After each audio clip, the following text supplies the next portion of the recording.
얇고 긴 사람들보다는 넓고 긴 사람들이 대부분이기 때문에 이 수술을 한 80% 정도 합니다.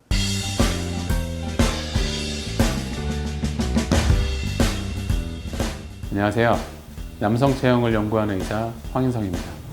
자, 오늘은 유두 관련한 내용을 좀 말씀을 드려볼 거예요. 일단 이 유두 성형이라는 거는 유두를 모양을 내가 원하는 모양을 만드는 이제 그런 수술이겠죠. 유두 성형을 생각하는 사람들은 대부분 다 옷을 입었을 때 유두가 옷에 비쳐서 튀어나오는 게 싫어서 수술을 하는 거예요. 그렇기 때문에 모양이 어떻다, 크기가 어떻다, 그런 부분들을 그렇게 구체적으로 요구하는 경우는 거의 없고요. 튀어나오는 게 싫은데 이걸 어떻게 해결하지? 보통은 이런 부분들 때문에 고민을 하시는 거거든요. 수술하는 목적은 똑같아요. 남자한테 유두 성형이란 거는 그냥 유두가 튀어나오지 않고 옷을 입었을 때 보이지 않으면 되는 거다. 유두의 종류라고 하면 당연히 긴 유두도 있을 거고 넓은 유두도 있을 거고 넓고 긴 유두가 있을 거고 그랬습니다. 그렇죠? 유두의 모양은 다 다르기 때문에 어떤 거다, 어떤 모양이 좋다 이렇게 얘기할 수도 없어요. 결국은 굵거나 길거나 다 필요 없고요. 튀어나오지 않으면 되는 거예요. 그래서 튀어나오지 않는 쪽으로 수술을 하고 그러면서도 모양을 잘 가다듬고 또 유두의 모양에 따라서 수술을 조금 변형을 해서 좀 더 모양을 예쁘게 환자분들이 원하는 그런 목적에 맞게 그렇게 수술을 하는 것이 잘된 수술이라고 할 수 있겠습니다. 여유증 수술을 하는 이유는 보통은 두 가지예요. 첫 번째는 앞으로 유두가 튀어나오는 게 싫어 수술하는 거고요. 두 번째는 이 아래쪽이 둥글게 떨어지는 느낌이 싫어서 수술을 해요. 보통 이 두 가지 이유 때문에 합니다. 이 유두 축소술은 그 첫 번째 수술을 조금은 더 상승 효과를 만들어 줄 수가 있죠. 여유증 수술만 해도요, 어느 정도 유두가 좀 들어가는 느낌이 들게 할 수도 있어요.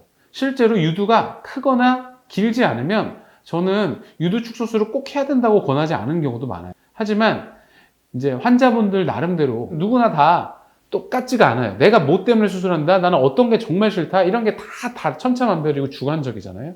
그렇기 때문에 특히나 나는 옷을 입었을 때 유두가 좀 튀어나오는, 젖꼭지가 튀어나오는 게 난 너무 싫다.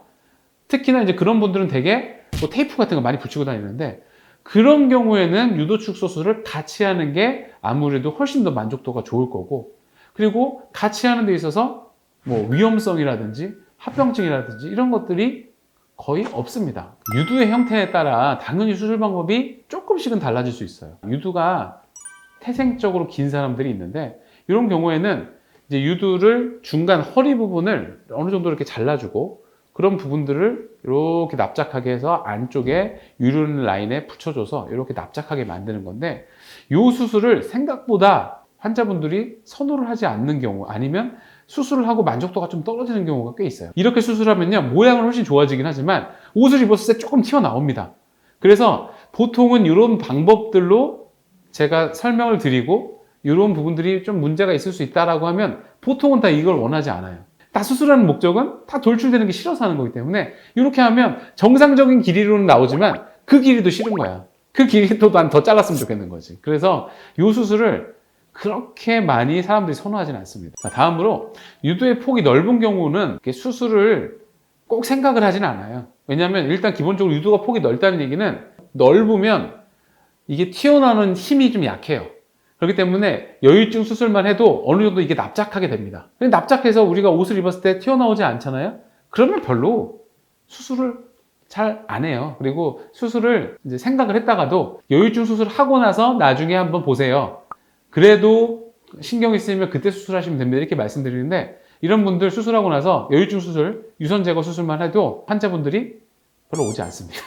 이제 보통은 이제 유두의 길이도 넓고 폭도 넓은 경우 이런 쪽의 수술을 많이 하는 이유가 대부분 제가 한 7, 80%는 이런 수술을 많이 해요. 이렇게 수술을 하면 좀 넓어지는 부분들은 그렇게 아주 많이 좁아지진 않아요. 하지만 튀어나오는 것들을 아주 많이 납작하게 만들 수가 있어요. 그래서 보통은 유두가 얇고 긴 사람들보다는 넓고 긴 사람들이 대부분이기 때문에 이 수술을 한 80% 정도 합니다. 그래서 어느 정도 이 안쪽에 있는 내용물을 정리해주고 부착을 해서 밀착을 시킨 다음에 거기를 봉합을 해줍니다. 그래서 아무래도 조금은 이렇게 하면 조금 넓은 건 남아있을 수 있지만 튀어나오는 거를 아주 확실하게 줄일 수가 있어서 실제로 환자분들 만족도가 이 수술이 제일 높아요. 자, 간혹 가다가 함몰 유두를 수술하고 싶어요 라고 얘기하는 사람도 있는데, 유두를 꼭 꺼내주세요 라기보다는 모양이 별로 보기 싫으니까 유선을 제거하면서 좀 같이 함몰 유두를 교정할 수 있을까요? 이렇게 얘기하는 사람들이 많거든요. 그래서 이런 경우에도 제가 꼭 말씀을 드리는 게, 함몰 유두 교정 수술 꼭 하실 필요가 없다는 거예요. 왜냐하면 기본적으로 유선만 제거가 확실하게 되잖아요. 그러면 유선이 잡고 있는 힘이 없어지니까 조금 나오게 돼요. 유두가 조금 살짝이 노출이 되는 정도로 평평하게 되거든요. 그러면 대부분 그게 제일 베스트라고 저도 생각을 하고, 환자분들도 제일 그런 상태를 만족을 해요. 왜냐? 유두가 튀어나오지 않아 있고 기본적으로 묻혀있던 게 조금 나오는 거기 때문에 옷을 입었을 때 하나도 표시도 안 나고 평평해졌기 때문에 모양도 외관적으로 괜찮습니다. 그렇기 때문에 저는 함몰 유두 교정 수술을 가끔 그렇게 얘기하시는 분들한테 꼭 이런 내용도 말씀을 드려요. 그래서 꼭 하실 필요는 없다. 튀어나오는 것을 더 해결하려고 하는 거지, 나와 있는 게 오히려 노출이 돼서 그 유두가 밖에서 비치는 거 분명히 원하지 않으실 거다, 이렇게 말씀을 드려서 제가 설득을 하기도 하는데, 그래도 나는 하겠다 라고 하시는 분들도 있습니다. 그런 경우에는 이제 이런 방법, 실제로 이제 안에 있는 부분들을 노출을 시키고 그 안쪽으로 들어가는 입구를 봉합을 해서 막아주는, 이제 이런 수술로 함몰 유두를 교정할 수가 있어요. 근데 저는 솔직히 얘기해서 굳이 돈 주고 수술하는 걸 권하지는 않습니다. 네. 왜냐? 아까도 처음에 말씀드렸지만, 이 여유증 수술하는 이유가 이 유두가 노출이 되는 게 싫은 건데 오히려 왜 노출을 시킵니까? 그렇죠? 전체적으로 평평하게만 해줘도 이런 분들은 모양이 워낙 잘 나와요. 이 유두 모양이 아주 튀어나오지 않고 적당하게 약간 좀 힘이 죽어서